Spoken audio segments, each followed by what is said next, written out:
Hey everyone. Before we get started, we wanted to advise all of our listeners and viewers that today's episode includes discussions of sexual abuse. If this topic feels too heavy for you right now, please know that it is okay to skip this one. Your well-being always comes first. If you've ever experienced sexual abuse, please know that it was never your fault and you are not alone. So we'd love to have you join us again next week for a different conversation or whenever you feel ready. With that said, if you or anyone you know has been or is currently a victim of sexual abuse, please know that we see you, we hear you, and we are here for you. Let them understand all we want to do is let the daylight in, so let the daylight in, 'cause we're ready. Let's not look behind. This is meant to be the performance of our lives. And if we stand as one, walk with thousands. Hey everybody, welcome back to another episode of Dad Bods and Beards. We've got a really special one for you. Funny thing is, I always say we've got a really special one for you, but this one actually is. So Right, the other ones always are. now they're always special. But like always, before we get started, wanted to highlight our primary sponsor, Mountain Ops, which we couldn't do that without them. We've got Theo Fleury in the studio here with us today. If you are a hockey fan and you know that name, you know Theo's intense history with the NHL and his whole just hockey career. We're going to take more of a dad buds approach instead of just talking about just the NHL and his career and just the whole rise of stardom that he had. But like I said, getting back to Mountain Ops, our sponsor, Tyson and I are on a health kick. You guys know that. Tyson's down about 50 pounds. I'm down about just under 45. Thank you. Nice. If we go much longer, we might have to change the name from Dad Bods to, we joke about it, to Rad Bods. We couldn't do that. We couldn't do any of that without Mountain Ops, and everything from just the pre-workouts, the nutrition-based supplements. They've completely changed our life, and I couldn't be more grateful for them. So go to mountainops.com, use code DADBODS, and as always, you'll get 20% off, plus every order goes to fulfilling a meal for families in need. So without further ado, Theo, thank you for being here. No, thanks. It was, I mean, this is what, podcast number 2 or 3 since you've been here? Oh, yeah, for sure. Yeah. Yeah.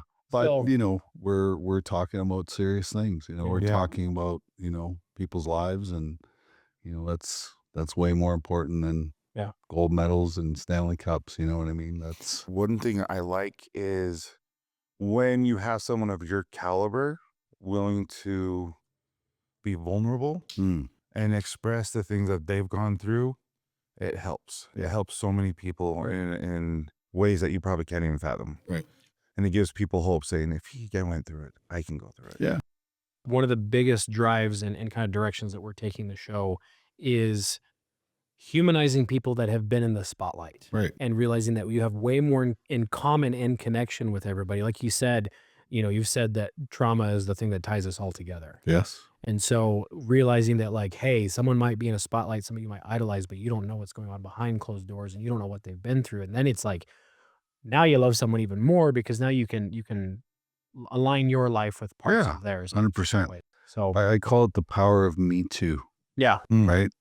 You know, and I'll tell you a little story about yeah. how that happened for me, and how it is my title to my speeches now is the power of Me Too. I spent some time in Canada. Yeah. You're from Manitoba.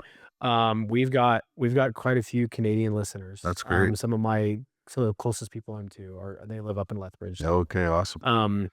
Yeah, Canadians they're not soft people. You guys, there's a lot of guys that if the world went to hell, there's a lot of phone numbers I'd be calling first. Yeah, just head for Central Alberta and you'll be fine. Oh yeah, the Texas of Canada, as we would call it. Yeah, because that's Alberta. I was at Southern Alberta for a long time, and I feel like here in Utah, everybody's got trucks. You don't know what pickups look like on the road until you drive in Southern Alberta. Exactly. It is like, oh, it's not like, oh, hey, there's a lifted truck. It's like, oh, hey, was that a Civic? Yeah.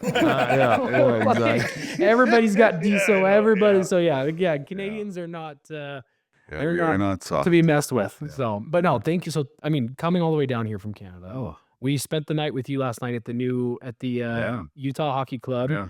To be named. What's your take before we get into the fun? Get the meat of Well, on the name because we're still in the name. I'm a little battle. bit biased, but I came here in 1988. I was a 19-year-old kid. Just finished playing my last year of junior and joined the Salt Lake City Golden Eagles. Yeah. In a playoff run, which we ended up winning the Turner Cup that year. So I would love to see the team called the Golden Eagles. Sure. Yeah. right? Yeah. Because that's the original professional franchise that was here. Mm-hmm. And but if I had to pick between Mammoth and Outlaws, I'd pick Outlaws. Yeah. Yeah, I think that's how because there's But I don't like the logo. Mm-mm. You need to make a better logo. Yeah, right? it's which the Outlaws I think would be a cool take because Utah does have quite the Wild West history. Yeah, yeah, of rivalry, course. Butch Cassidy, all that stuff. Like that could be really cool. Mammoth would be cool. I'm like, just throw Wasatch out. Like that's not. Oh my God. We've got too many things named Wasatch. And they're all banks. Yeah, they're all banks and they're all like, interior design and stuff like that. So yeah. But we have, with all the people listening, I would say half of them probably know who you are and the half don't. And so besides that introduction that we just read, kind of tell us a little bit about how you started hockey and all that kind of stuff before we kind of dive into everything else. Well, so I grew up in a home where both my parents experienced childhood trauma in their life. And so I grew up in a lot of chaos, a lot of drama, a lot of violence, you name it. And so there really wasn't a whole lot of attention on me. So I go down to the rink when I'm 5 years old and put on all the hockey gear and I step on the ice and like it's instant fall in love with the game of hockey. And then shortly after that, we moved to a small town in Manitoba and I was 6 years old. And like one of the most incredible things happened was it just so happened that the 13 best athletes in this little town were all 6 years old. We're all my age. And then we had three incredible, amazing fathers who become our coaches and our mentors. And I played with that group for 9 years. Wow. And nothing changed. Wow. Like So nothing. that's like they So you became guys your were like brothers. legit good. It was like, it was, and those coaches, those 13 sets of parents basically raised me and loved me and instilled me with some incredible morals and values and all that. But more importantly, we were a highly successful team. Like we were kicking ass. For a bunch of 6-year-olds on the ice. Yeah, like the first year we didn't lose one game the whole season, wow. and I scored 100 goals in my first season of organized hockey. Right, Wow. and then we would go on to win 3 championships in hockey, 3 provincial championships in hockey, and 3 provincial championships in baseball, and we were 1 game away from going to the Little League World Series. A town of 1,500 people. No way. Yeah. So you guys were athletes, Oh yeah. Like all of you. unbelievable. But more importantly, we had great leadership from Yeah. these 3 men that volunteered their time, and I always tell people, I think that experience set me up for the rest of my life, right? Because I got the blueprint for success when I was 6 years old. You know what I mean? And our team was built on 3 simple things: respect, right? Love and caring for teammates, and consequences, right? We're all responsible for our choices, actions, and decisions. And if we stepped out of line, they weren't afraid to instill consequences, which means we didn't get to play, right? And for me, that thread alone kept me completely in line. Well, because that was your love. That was it. That filled a lot of gaps. And everything I wasn't getting at home, as soon as I walked into a rink, I got everything: love, teammates, respect. People cared about me, looked after me, all those things, and so that was so important. Yeah, I mean, at such a young age, it's like making that kind of an impression. It's like, that's cool. It's like, it's like when they say like, Michael Phelps, right? Like it's like he lived in the water. Yeah. Like that's the same thing. Like just you lived to be. Well, on the I ice. subscribe to the theory of Malcolm Gladwell's 10,000 hours. Okay. Right. So basically, what he says, if you want to be the elite of the elite in whatever field you choose, you got to put in 10,000 hours of practice. So from the time I was 5 till the time I was 15, when I left home to pursue my professional hockey career, I put in 10,000 hours. So when I left my hometown, I was an expert in hockey. Yeah. Because I'd already put in that time, right? And so because of my size, I was an expert. So these kids that weren't developing, they were bigger, whatever. I was so much better than everybody else, that, especially in my age group, that, there was just no comparison. But I put in the work. I had no idea what I was, just like trying to get the hell away from my parents. Yeah. And so I would spend hours and hours at the rink and on the outdoor rinks, just, working on skills, skating, shooting, passing, those things. And what I trained myself to do, because our sport is a reactionary sport. There's no thinking. When you're on the ice, you cannot think. No, I was seeing it last night. It's so because fast. the puck moves faster. That was his first hockey game he's ever seen last night. Yes, the puck moves faster. You can't even see the puck like half the. You're like, what the crap? Yeah. And so what I did is I trained myself to react. So when I stepped on the ice, I didn't have to think. Yeah. Right. Oh, okay. You know what I mean? And it didn't matter what the hell was going on at home. As soon as I stepped on the ice, it was just It all just melted away. Clear. Kind of automatic, right? It So, took over. can I ask, and kind of like that might kind of lead us into the mental health side of it that we talk about is, do you feel like, so you essentially like force learned yourself into like disassociating when you stepped on the ice. Mm-hmm. So, but that seems like a trauma response / like almost like a life-saving response. Like, There was no doubt it saved my life. Yeah. Right? Hockey saved my life. Yeah. Yeah. Which, I mean, in the mental health world, and we're not going to get into it just because our listeners have heard the story 100 times over. I was diagnosed bipolar 8 years ago. Oh, wow. And had some crazy experiences. I bet. I dove into some things that were not great as coping mechanisms, like a lot of people do, right? We all do. And then, but when I found mine, which is I do a lot of social media, and we started this podcast. I'm like, this is part of my calling. Right. And we get the one message or the two message, and now that's morphed into so many more messages of like, guys, this helped. Yeah. I needed this. Hey, or like messages from women saying, I didn't realize my husband might have been feeling like this. Thank you. That's the stuff where I'm glad that you found that at a young age. And obviously your story is, gets a lot deeper going through that. But so I identify with that a lot of kind of like finding that thing that you can escape to that is healthy for you. Yes, we need healthy ways to deal with our emotions and, our traumas until we get to the point where we can, kind of, you know what I mean? Well, no, so I would say a while ago, I would get angry. I would get upset. I was super depressed. I couldn't figure out why all that. Yeah. You just don't know what's going on, but you're off. Yeah. And, when did we see each other last? Not yesterday, but what's today? Thursday. He We spent came. way too much time together. Yeah. So Thursday we did a lot of stuff together, and I was off. Yeah.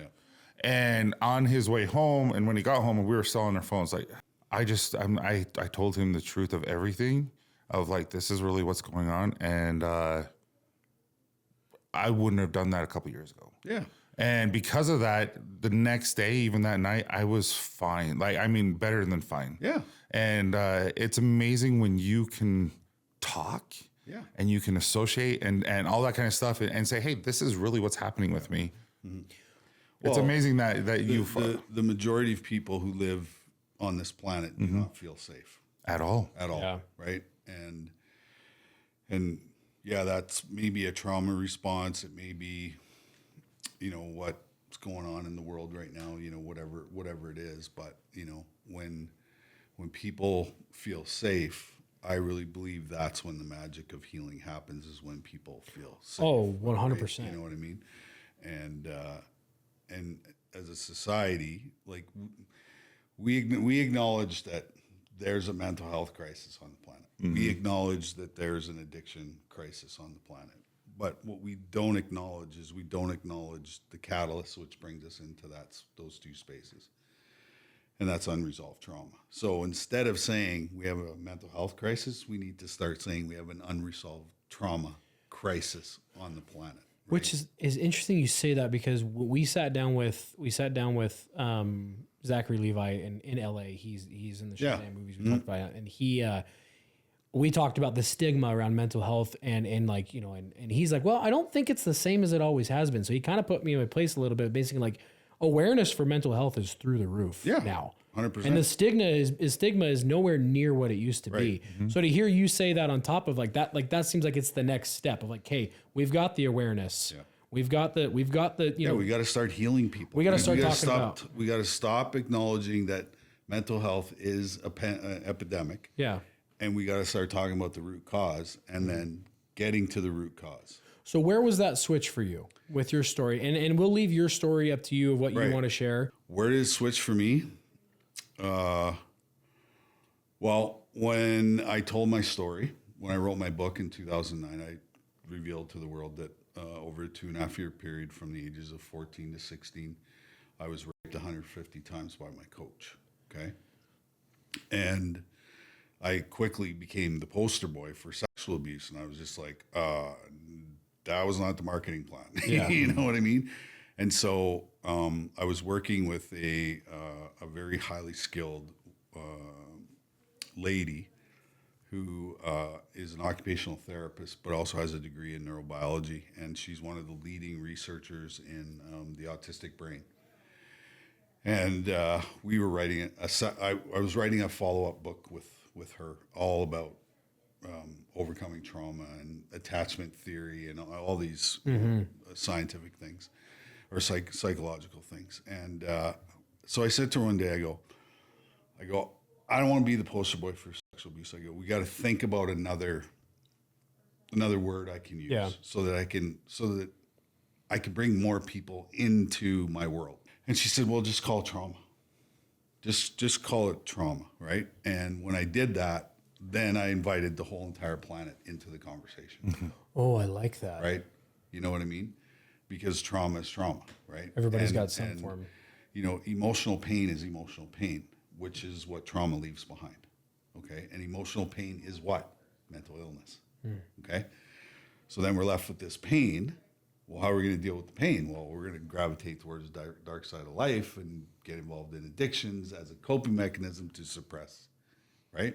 Did you know you were doing that at the time, or you did? I was completely aware of what I was trying to do. You know, I'm very driven, focused, smart guy, and so I started talking less and less and using those words, sexual abuse, and I just started calling it trauma, right? And you know, as of today, I am not aware, because you know what people say to me all the time? What's that?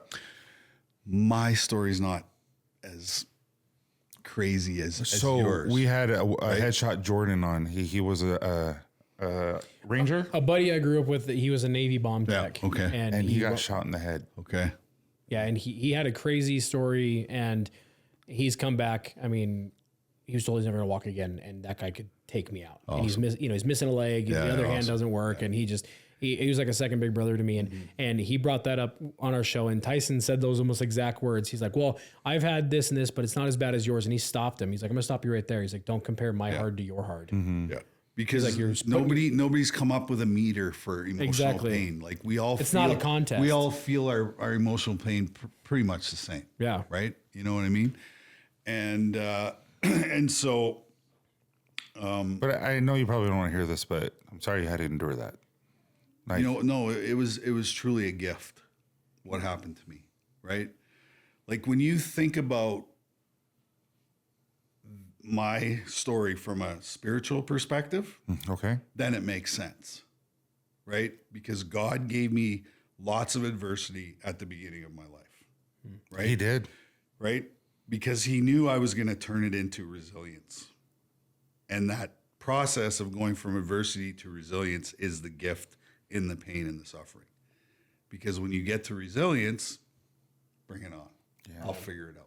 There's nothing that's going to come my way anymore that's going to be worse than being raped 150 times. Do you know what I mean? Yeah. And so when you speak to people that way, it gives them permission to look at their experience in the same way, in the same light. So I could have played the victim my whole entire life, right? Well, guess what the victim role got me? a fully loaded pistol in my mouth 20 years ago, ready to blow my head off, kill myself, right? Yeah. But I couldn't do it, right? Which then said to me, okay, if you can't do this, well, then you better figure out how to live life on life's terms. Yeah. Otherwise, it's going to be a struggle. What I really liked, and like I said, I did some research with you, and what I really liked is you said as you were doing your first book tour, a guy was hugging it, Yeah. and he said, "Me too." Yeah, that's the power of Me Too, right? That is the power of Me Too. That's why we got to tell our stories. That's why we need to create safe spaces and safe environments. You know, when God gives us that zinger, Sure. what God really wants us to do is to come back to him. That's what it's about. Because if you look at my story, by the end of before I got sober, every single person that loved and cared about me in my life, they were gone because I made them sick from my behavior. You know what I mean? And so all I had left was God. That was it. He was the only guy left, right? And so September 17th, I hit my knees in a washroom and I surrendered and I turned my will and my life over to the care of God as I understand him. And 7,075 days later, I have the greatest life you can possibly imagine. That's great. And when we're talking about mental health, there has to be a spiritual thing to it, because when I grasped onto the spiritual part of it, guess what happened to my mental illness?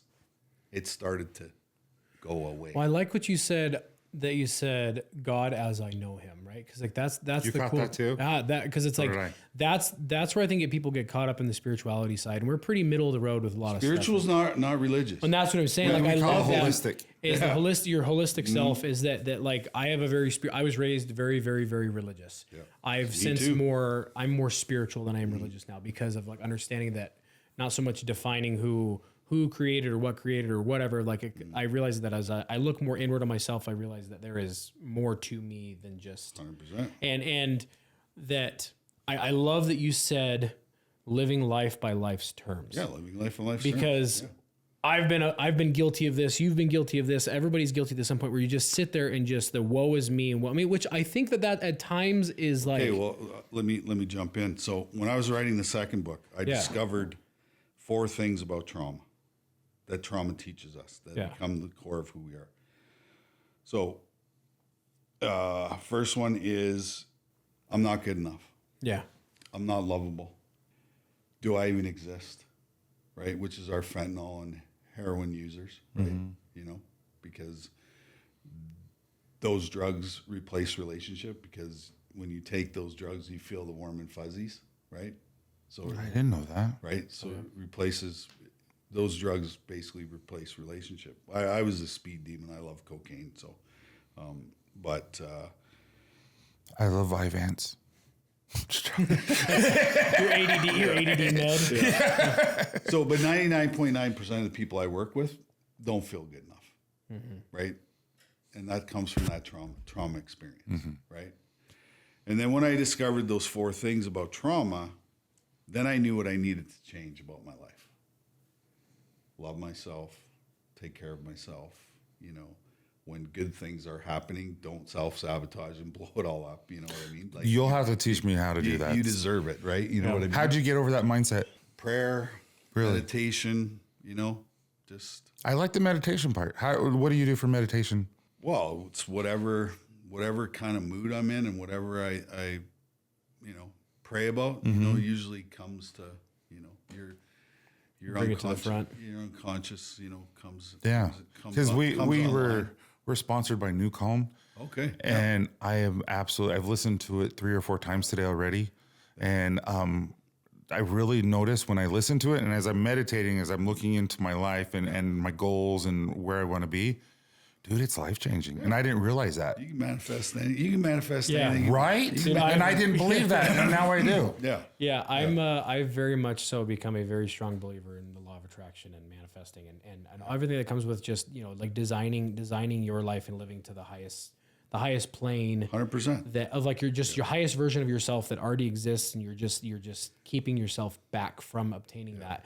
And this is what we love so much about what we do with this podcast and talking to guys like you, and even talk to a handful of women, is that realizing that there is so much strength in speaking up when in the reality that we've been told our entire lives as men. Soccer is all blocked up. Yeah. Right. You know, And we've been told our entire life as men, It's afraid. Everyone's scared of what people are going to think. yeah, you're like, oh, be quiet. Like, you're weak if you talk about that. Like, suck it up. Like, no, it's like it takes true courage and strength to be able to talk about the things. And when people make those kind of comments, you've just triggered their own stuff coming up. Yeah, and that's basically like, to me, I'm like, you might as well be waving a red flag that you need therapy. And what is really, really cool, and I'm going to go back to this because I want to know how you thought when your first time felt this, but you spoke up.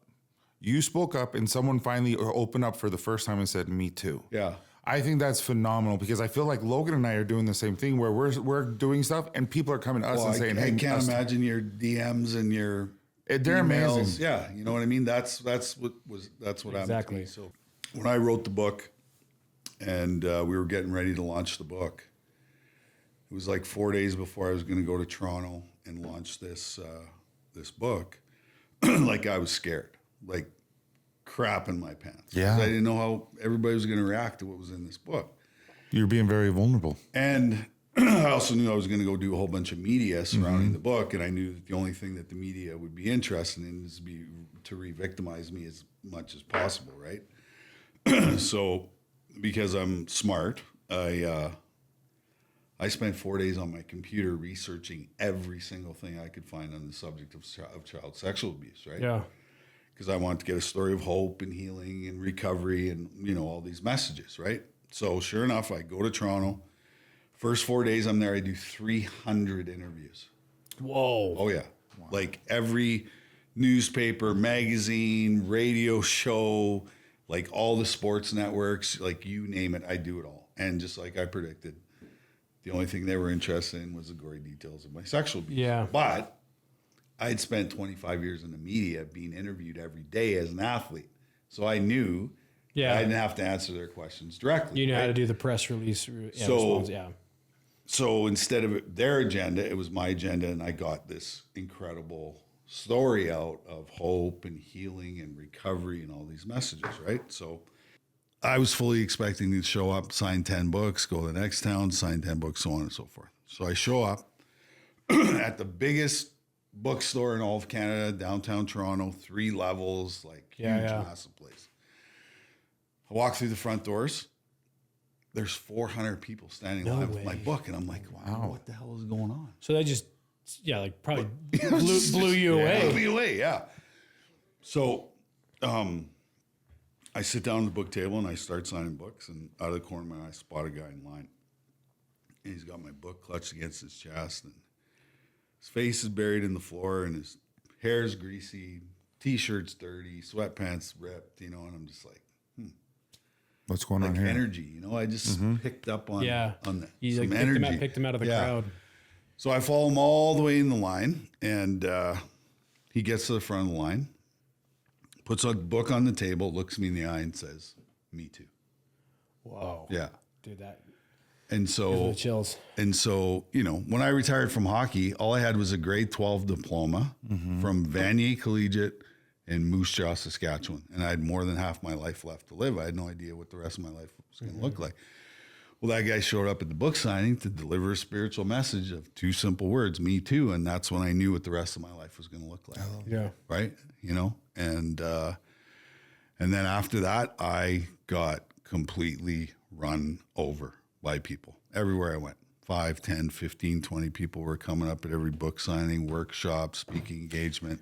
Can I ask you a quick question that kind of like along the lines of kind of the going back to the, living the highest form of your life? And do you think in that moment, because you kind of picked him out and saw him for like the message kind of like giver that he was, and that like you accepted it in that moment, that was like, it the was universe, like, God being like, okay, here it comes. You've accepted this. Now we're going to just, So, cause that was like you stepping into and accepting your path in life. And 100%. So now that you're like, your heart and your intention and your authenticity is there. It's there. It's like, okay, now I know you can handle this. Oh yeah. Yeah. That's what I was picking up from it. And I love that. Yeah. It was magical. you know, and it hasn't stopped. Like I've done, I don't know, 950 speeches in the last 15 years. So not very many.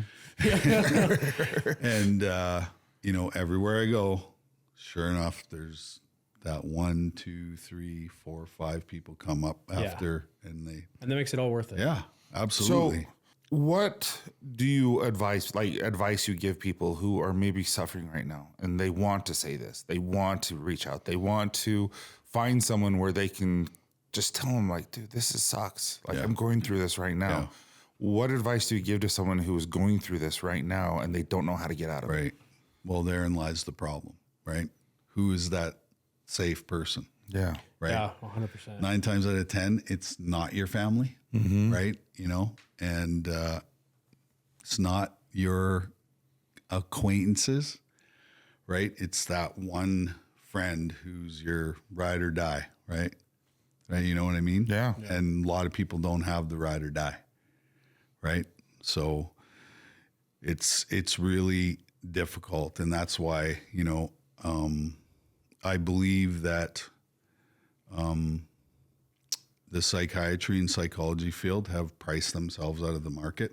Agreed. It's a very elitist thing, and That's why we're working with Nerd HQ. yeah, and so like I've spent $1 million on therapy. I've done 10,000 hours of therapy. And the cheapest, most effective kind of therapy is group therapy. You get a bunch of people in a room, you have a great facilitator who's vulnerable, who's skilled at creating safe spaces, and boom, it happens magically. We've said this 100 times over, is that human beings were creatures of connection. 100%. So it's like, I've never thought about group therapy in that sense, but I 100% see what you My mean. AA because works probably. Because it doesn't cost anything. Well, and You know what I mean? you feel like we had this conversation last night with one of the guys at the actual event where he just is like, he and I and Tyson were talking, and it was like you could feel, like you can like palpably feel the connection that we made, because he goes and he speaks at. Well, I'll at tell you. I'll events. tell you a great story of my theory. So, Okay. when I finished the second book, and it's called Conversations with a Rattlesnake, Okay. and It's a good name. yeah, and I'm a singer and a songwriter too. So I wrote a song. Did not know yeah, that. So I wrote a song called The Rattlesnake, and so we kind of used that because everybody thinks the rattlesnake's combative. It doesn't want anything to do with any kind of confrontation. Yeah. But what it does is it sheds its skin, transforms itself, right, and rebirths himself all the time, right? So we wrote this book, and when we were done writing the book, we went on a book tour, and then we started doing one-day healing conferences all over Canada. So we had we were in Calgary, and we had 100 people at the Westin Hotel for a whole day of conversation and healing and whatever. So in the morning, Kim and I spent the whole morning, you know, being vulnerable, sharing stories back and forth. And then all of a sudden you could just feel right before lunch, you could feel that safety come into the room. And so I noticed there was a gentleman sitting to the right of the stage. And I could tell by his nonverbal communication that like he needed to get something off of his chest. So we go for lunch, we come back, and I go, hey, I noticed, you know, your nonverbal communication before lunch. I go, would you like to share something with the group? And so he stands up, and first thing he says is, I've never felt this safe in a room my whole entire life. Okay. Wow. Right.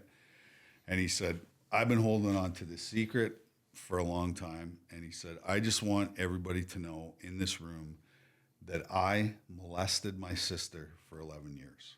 And all of the air went out of the room. It was just like that, right? And so Kim and I are like grabbing each other, trying to hold space, because it was difficult, right? Yeah.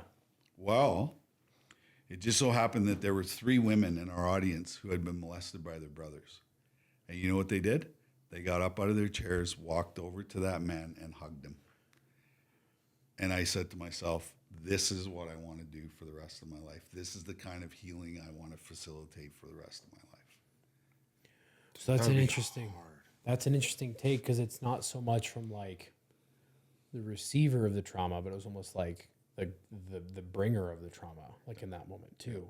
Which that's an Because interesting all those take. 3 girls wanted was acknowledgement from their brother that they had done what they did. So it was like a double-edged sword in the sense of like they get the acknowledgement and he gets that off his chest, and realizing that mistakes might be the wrong word and not strong enough of a mistake, but just for the sake of But hurt people.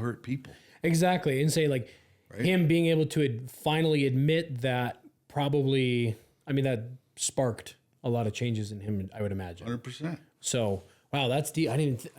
Yeah, there's not a lot of group therapy promotion out there. I'm realizing as we're talking There's about no this. money in it. Yeah. Right? Like, you guys in America are the biggest consumers of psychotropic drugs on the planet, right? What? Yeah. And you know, I went down that road. Yeah. It's insanity, like times 300. But I understand for what you have, you need Certain chemical imbalances you need that. But for general anxiety, general depression, mild OCD, those kind of drugs or those kind of afflictions, I believe you can do it holistically, right? Yeah. And there's so much incredible stuff out there now. Like at the beginning of COVID, I fell into like a deep, dark, ugly depression. Yeah, lots of It was people like crazy. And I was like having suicidal ideations. I was just like, what the hell is going on? Right. And somebody suggested to me that I start listening to frequency. Oh, dude, we gotta have another show on this. Yeah. Yeah. And so I started doing that. I started meditating. And all of a sudden, like, I just Kind of what we were just saying. Right. I didn't notice that until I started doing it. I didn't believe it. Well, and I'm glad you said what you said, because there's like a big divide when it comes to mental health sometimes, even amongst the community that is like very big about awareness and therapy and psychiatry and all that stuff. You get some people that are very far one side of like medication for the rest of my life. And then you get some people that are on the other side that are like, you don't need that at all. Me personally, I've lucked out with the psychiatrist that I check in very often, where she 100% for what you go through. Absolutely. There's no question. The thing is the cool thing is that when I first got going, the cocktail of drugs that I was on, just to keep me alive and sane and put me to sleep and get me to start eating again because of all the different, I was on 80 milligrams of Adderall a day before Which that. And you're I not supposed didn't to. realize I was addicted to Adderall because of the It's bipolar. synthetic cocaine. Yeah, it was. I call it medical meth, basically. Yeah. But then to the individual that I work with now, where thankfully I'm at a point where I get 6-month check-ins, and she's like, "Dude, you're good. Go home." That's so good. So great. I've gotten it all the way down to where she's like, "You only need this periodically to handle the high points or the low points. Other than that, And different." you're good at identifying the manic and depressive. And that was the big one for me, was like, we're not going to try to mask the problems. We got to face the problems, and we got to realize what the triggers are. Yeah. And it's not trigger avoidance, it's trigger recognition. Yeah. And that's been a big one for me. Like, to me, that feels more healing than any cornucopia of drugs that I was on for years prior. Yeah. And it's helped me take leaps and bounds towards actual healing of like, yes, there is a medication that is a very real necessity at certain points in my life. Yeah. But there is also other things of, working with a life coach that I have, of realizing that I lived with so much guilt and shame of everything that old Logan used to do, and him spinning it and saying like, dude, old Logan fought hard to get to where you're at. 100%. Put him to well, rest. the little Logan inside of you was Exactly. fighting for, And absolutely. it's saying that we need to put him to rest. You need to let old Logan die in the most respectful way possible, and thank him for the life that he got you to this point. Yeah. And now do him justice and everybody else that fought for you, and go and live the best way you can. And that includes different, I'm a big believer in, ketamine usage and other natural substances that thankfully there's research starting to come out on now, because they've helped me like crazy. So I hang out with one of the most powerful medicine men in the world. I'm an Aboriginal person. And so I do a lot of sweat lodges. Oh yeah. Oh, and, dude, we're big and, sauna and guys. they're so powerful. But, what I learned from him was that for every synthetic medication, there's a holistic version medication, right? And And the way that Big Pharma has designed drugs, right? Because they're not in their original form. Sure. So from a spiritual perspective, they have the wrong code and the wrong frequency. Whoa, dude. Okay. I didn't even think about it Right? like that. Like when we're talking like deep Oh, yeah. deep Oh, stuff. yeah. Oh, You yeah. know what I mean? But so when I put a synthetic chemical in my body, yes, I get a short-term relief for a long-term problem. Then that synthetic part I have to get rid of. Yeah. And where does it got to go through? Kidney, liver, intestines. Right? So at the end of every 30-second Big Pharma commercial, what is the last 10 seconds? Yeah, the side effects. All those side effects. Well, that's the side effects, is you cannot get rid of that. Interesting. Right? So when I put a holistic medicine in my body, it's coded properly and has the right frequency because it comes from God himself. Right? So when I put it in my body, it goes to exact place that it needs to go, does its work, and then boom, I get it out of my system and there's no more side effects, right? Yeah. So people who are on SSRIs, you go in, you get diagnosed with depression, they give you Prozac. Okay. Well, the Prozac works for 2 weeks and then all of a sudden it doesn't work. Yeah. So then you go back into the doctor and you say, well, it's not working anymore. He says, well, we got a booster for you. So now you're on 2 scripts, right? Then the booster stops working. Oh, got another booster. So now you're on 3 scripts, right? Happens. Right. You know what I mean? Yeah. And that's the way that the mental health Yeah. system is designed. And I like that we've touched on this because I mean they sort of say there's 2 major sides of a lot of things and like the way that it's gone for me is I'm almost grateful for the times where I was just loaded up on meds because it like they got me through and kept me alive and things like that. Yep. But then it's the same thing. We have a friend that's talked about therapy of like if you've been seeing the same therapist every day or every so many times for 8 years but nothing's changed, something's not working. Right. So it's Well, I say why. Yeah. I say why. You know what I mean? So it's like using certain pharmaceuticals and things like that can really help you get to certain points. But then I think it's like just human evolution and involvement and just understanding of So like when you're talking about ketamine and mushrooms and all that, Mm-hmm. well, they have the right code and they have the right frequency. So they work. yeah. And Right? and that's there's the thing no is side effects. it's been interesting to see how my mental health and others that I've talked to in this space have improved. And like I said, there is with certain things like bipolar, schizophrenia, things like that, there are chemical imbalances Yeah, that we 100 need. And that's where I'm a big proponent of. If you do need to go down that route, go see a psychiatrist. Yeah. Not just your family Yeah, doctor. don't. Because Well, there's a lot of those ones are the ones just throw everything at right. you. A general practitioner has no business prescribing psychotropic drugs because they don't take it in school. Yeah, I You know what I mean? I joke didn't about know that. that. Oh, I yeah. joke about that as kind of like, you know, Why do you think America takes the most SSRIs on the Because they're planet? not trained. Because they're getting prescribed from their general practitioners who are being lobbied by the salesman for those drugs. Yeah. You know what I mean? Yeah. And they have a chart. Oh, general anxiety. Oh, here's the 4 that work for that. Oh, general depression. Well, here's the 4. You know what I mean? yeah. Yeah. Well, So, that's why we're big on just like And we're also big on quick fixes. yeah, yeah. there's no such thing as No, that. no. yeah, and we're big on it's like do No. your research. Yeah. Like this is not just to fix the here and now. Like this is the mental health and mental illness. It needs to be a ever going progressive like chance to move forward and move up. And like that was the biggest thing when I switched to the psychiatrist I have now. And she's like, look, my goal is to not have you just in here all the time. Yeah. Because things aren't working. If things aren't working for you and you're not getting better, I'm not doing my You've job. gotta- And to you- hear that from a doctor was the strangest thing for me.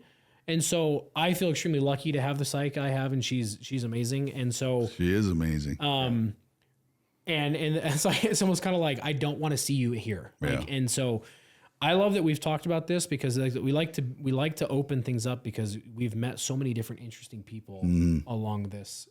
I feel like we could. Quickly, because Logan won't do this because he always brags about me, so I'm going to brag about him. Oh. He's gone through some stuff, and it's not mine to share. And when he's ready, he's ready. Yeah. Recently, and he's handled it better than anyone I've ever met. And not just someone who has bipolar, not someone. I mean, he's just handled it like just perfectly. Yeah. And I'm just like, dude, like I look up for him for that. And so it's just like he allows anyone to, like, he's just a good guy. He's a good guy. You know what I mean? He's a good guy. No, Well, but we need to inspire people. Yeah, right? and how do we do that? By telling these stories, Yeah. right? Going back and forth. Yeah, Oh, I had 100%. bipolar disorder. Well, I had, severe panic, anxiety, panic's no fear, joke. fear. Yeah. Right? Like we're out of the blue. My day will be going perfect. And then all of a sudden I'm just like, that happened to me on Thursday with here him. it comes. Here it comes. But now I have the ability to sit in it. Mm-hmm. Right? Whereas before, I'm going drinking. I'm calling my drug dealer. Right? All those things. And now a quick fix. Now I can sit in it. Well, and I know we're wrapping up. I took therapy for 3 years. And at the very end, like now I have this, me and him have the same life coach. We just go different times, obviously. But I took it for 3 years. And at the very end, he's like, Tyson, you've accomplished everything you need to. There's absolutely no reason you should feel this way. You should look into medication. It took me that long to figure out that I have something wrong. Right. Like there's something chemically I need to fix. And it's like you said, there's no quick fix. No. And No, I tell takes people, work. with everything that I've been through in my life, I'm in therapy for the rest of my life. Yeah. And people imagine. are like, what are you talking about? I'm like, yeah. Like I want to get to the highest vibration that I can possibly get to.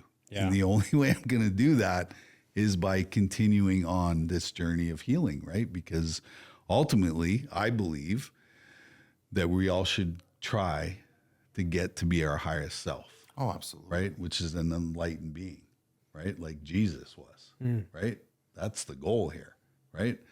And, I believe that we live more than one life. Like once this one's done, then we go to the next one and we work on the shit that we need to work on, right? And so and every day, you have to be curious and you have to talk to people and when you do that, it's amazing things happen, right? Yeah. But if you just stay in, that shell of fear and anxiety and all that stuff and living in your trauma, Yeah. right? Theo, I can't thank you enough for taking the time in your insanely busy schedule to chat here, because this has been a truly amazing episode. I think not just your story, but to hear you say some of those things. I think there's a lot of people that are listening that needed to hear some of the things that you said. And I mean, and there was ways that you're phrasing things that I never even thought about it that way. Oh, for real. Right? So you've inspired my thought. So Well, what I tell people is if you struggle with mental health challenges, you're in the majority, not the minority, I love that. right?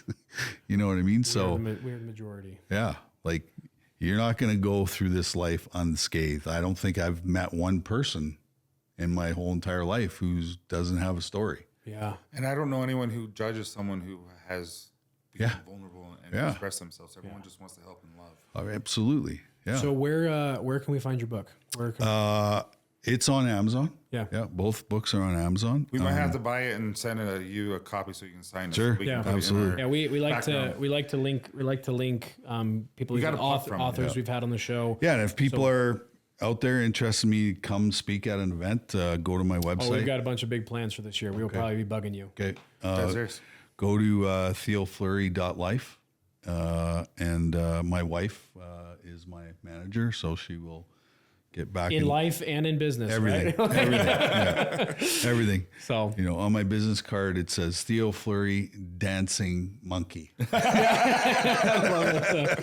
Well, Theo, thank you so much for being here. you. Yeah. Guys, go check out Theo Fleury. Grab his book. We'll link it in all of our link pages. And Theo, just thank you. No, That it's was been my super pleasure, guys. powerful. And I love what you guys are doing because I think when the men on this planet heal, that's when this whole craziness of what's going on in the world will end, is when men heal themselves.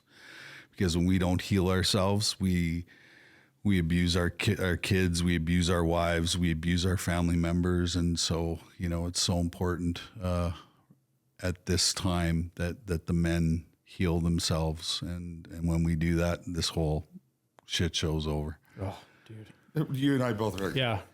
We can't say anything better. We have to end it with that. I think that was perfect. So check out Theo, and we'll catch you guys next week. And if we stand as one, walk with 1,000.